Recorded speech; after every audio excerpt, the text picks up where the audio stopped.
I'm joined now by Democratic Senator Sheldon Whitehouse of Rhode Island, who voted against the funding bill. Good morning, Senator. You said Democrats were given no good road on funding the government and said that it was a choice between two MAGA options. What do you mean by that, and why did you vote no? Well, we, in a normal world, would have had three options. One would be shut down the government. One would be this really awful deformation, I would call it, of a CR. And the third would be continue with a short-term clean CR, conclude the nearly concluded agreement between Republicans and Democrats on appropriations numbers, and go back to regular order and bipartisan appropriations. That third choice would have ordinarily been the way we went, but the Republicans refused to allow it because they wanted to force us to choose between the CR and the shutdown. And the key to the shutdown here is that in an ordinary world, the executive branch wants to get out of the shutdown, wants to go back into normal operations. With these MAGA extremists in charge, they don't necessarily want to come out of shutdown. And they have tools in shutdown, contingencies and non-essentialness determinations and riffing and things like that they can use to destroy the government, just like Doge is doing, except with a veneer of legitimacy, with the authority of shutdown powers. So they were both extremely, extremely dangerous options. And my view is that as Democrats, we need to stop the intramural quarreling about who voted what way and get back to work saving our democracy. So, of course, it was Democratic leader Chuck Schumer's decision to support the bill that stunned and angered many Democrats, coming just hours after he said he would block the bill. Your reaction to that, and what do you think his strategy is? I mean, what do you think we would be doing right now sitting here if the government was shut down? Well, we'd be in real trouble. There's a guy over at the Office of Management and Budget named Russell Vought.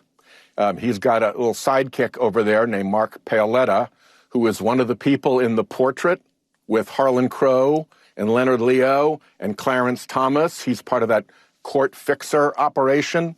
These are very extreme people, and OMB gets wild powers during a shutdown. So what we'd be doing is probably voting first to bring the Department of Defense back out, then voting to bring Homeland Security back out, then voting to bring veterans back out, while they went through other agencies of government they don't like so much and said that this part of the agency, that part of the agency is unessential, and therefore we're going to reduce and force all the employees. We're going to remove it, stop funding it, shut it down, and then you get a very, very different government. Ultimately, we get to a point where they never bring the Department of Education, for instance, back out of Senator, I guess shutdown. My question is, let's talk about Senator Schumer.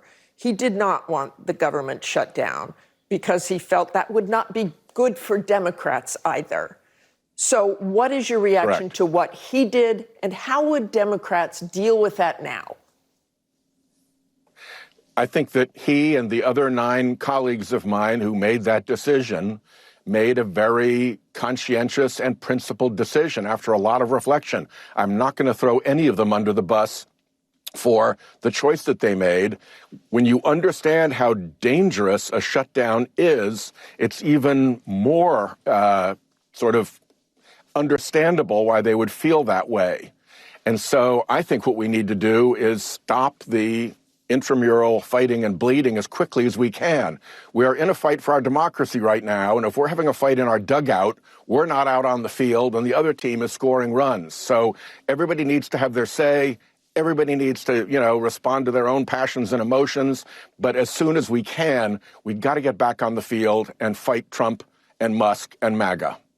You have supported Senator Schumer, but let me play again what House Minority Leader Hakeem Jeffries said.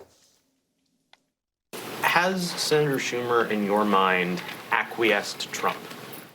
That's a question that is best addressed by the Senate. Is it time for new leadership in the Senate? Next question. Have you lost confidence in him, the fact that you guys see this so differently? Next question. Is it time for new leadership That is not my agenda. That is not a helpful narrative right now. I think that obviously there is a lot of distress back and forth between the House and the Senate. That is not unheard of before.